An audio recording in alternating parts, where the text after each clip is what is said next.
Na mipango ambayo unayo ni mingi na ni mizuri, lakini hiyo mipango uliyokuwa nayo unashindwa kuifikia. Kwa sababu gani? Umeamua kukata tamaa, alafu ukarudi nyuma, ukaacha njia zako, zikaanza kuwa na mashaka, zikaanza kuwa na doubt. Unashindwa kufikia vile viwango vya kiungu. Kwa sababu gani? Umeanza kuingiza mashaka na hofu kwenye vitu ambavyo Mungu anakuambia vitakujilia. Bwana Yesu asifiwe.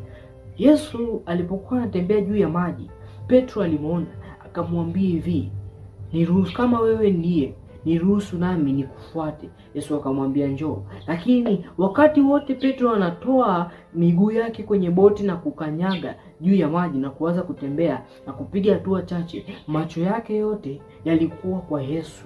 Macho yake yote yalikuwa yakimtazama Yesu. Sasa tazama, wimbi lilipoinuka, akatoa macho yake kwa Yesu,